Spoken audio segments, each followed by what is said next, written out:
Coming Home, an age-old story seen through soul eyes. Human beings are made of stories. The stories we have lived, stories that serve to guide us, and the stories that we aspire to create. One ancient and archetypal story that each of us carries within is that of coming home. In mythology, the story of Odysseus offers a beautiful perspective on homecoming. Odysseus, who initially left his home to go to war, ends up being away for 10 long years, and the adventures that unfold as he continually seeks to come home, including the way he ultimately succeeds, end up changing his life forever. For Odysseus, and for each of us, the journey that leads toward coming home can result in regeneration of self and in constant new knowing. When I found Pacifica, it felt like coming home. I have heard this sentiment from countless students and alumni who relate to the experience of finding and arriving at Pacifica in whatever way we did as a kind of homecoming, perhaps to the type of home we had always longed for, a place where we felt we belonged, a soul space inhabited by like-minded others who also talked of soul and dreams, myth and nature, and culture and longing. This deep sense of connection stands to reason if you consider what Jungian analyst John Hill writes in his compelling book, At Home in the World, which was published in 2010. According to Hill, the notion of home carries a critical effect on our psyche, since home is tied to caretaking, nurturing, and sustenance. Indeed, one can be authentically fed by having a deep connection to a place that feels like home. I learned much about the concept of home from Pacifica's own Dr. Ed Casey, whose book Getting Back into Place Toward a Renewed Understanding of the Place-World played a significant role in my own dissertation, in which I also wrote about coming home to ourselves and to the sacred.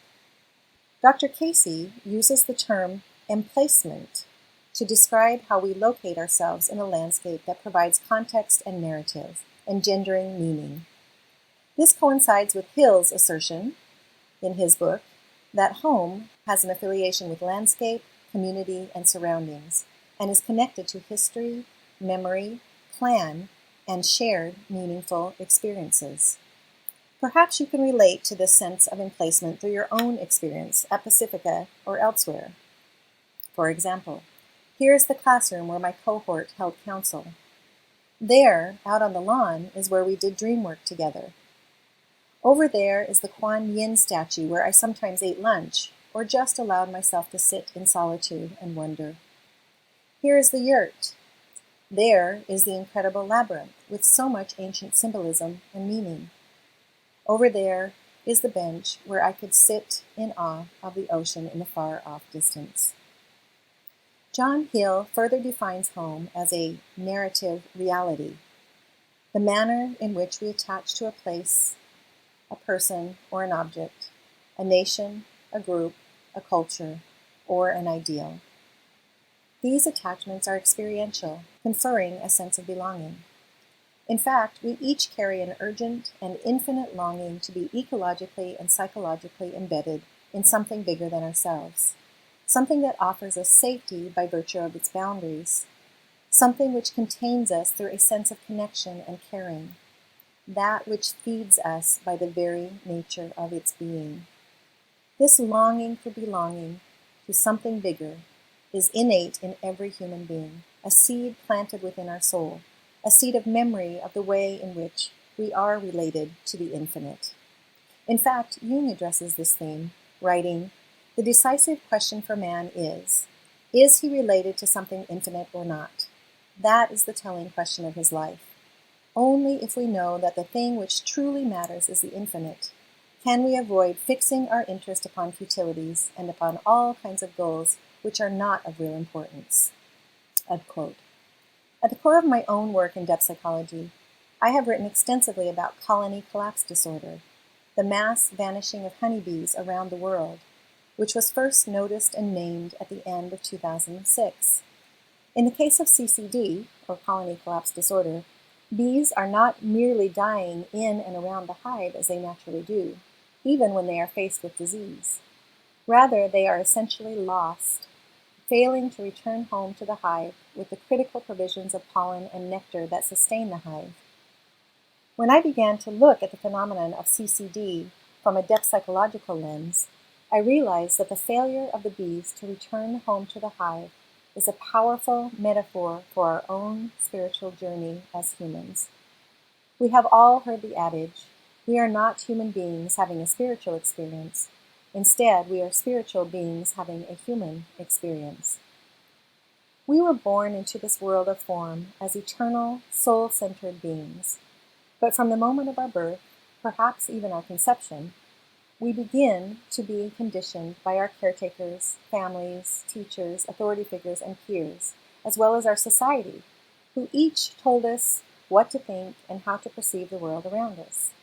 We developed coping mechanisms to help us deal with trauma, rejection, wounding, and setbacks that would have otherwise just been too overwhelming to our young, innocent child selves. As we grew up, layer on layer of lenses, perceptions, and defensive or promotional processes built on themselves, creating a sort of patina around our essential, authentic selves. Over time, we became largely disconnected from the notion of soul, both from our own individual soul selves here in human bodies to learn and to grow, but also as a culture, which has all but forgotten our indigenous roots that relied upon our connection to nature, to ritual, and to ceremony, to images and to dreams, and to the sacred. Like the honeybees who have failed to return home to the hive, we, as humans, have also become lost, entranced by Western consumer-oriented culture, entangled in our busy lives, and disconnected from a sense of soul. That, I believe, is why so many of us felt such a magical sense of homecoming when we found Pacifica. To land in a place where what matters most is soul, to not only be given permission to reconnect with the sacred in everyday life, but to understand that it is a mandate.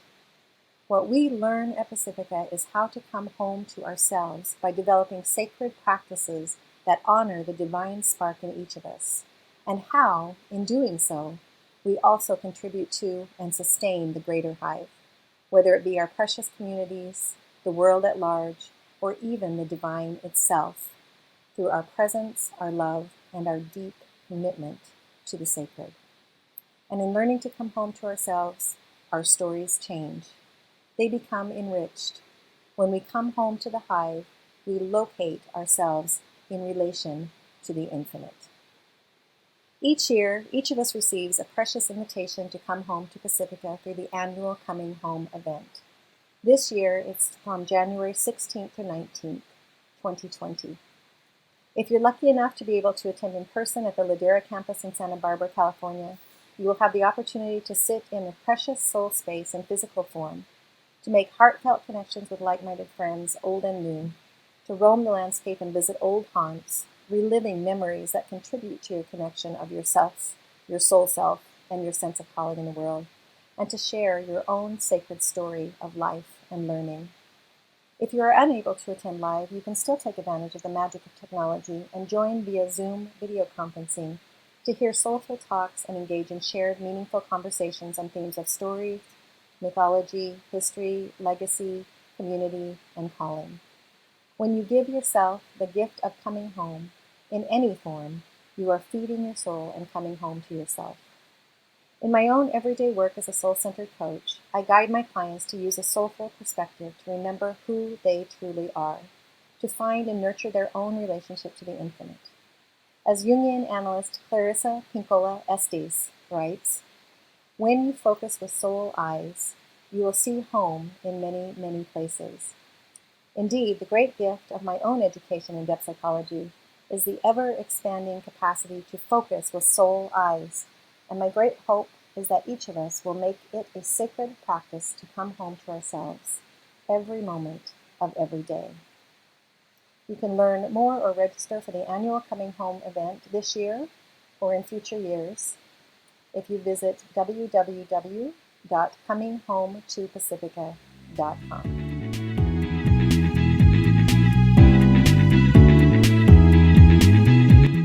Find out more about Bonnie Bright on her website at www.depthinsights.com.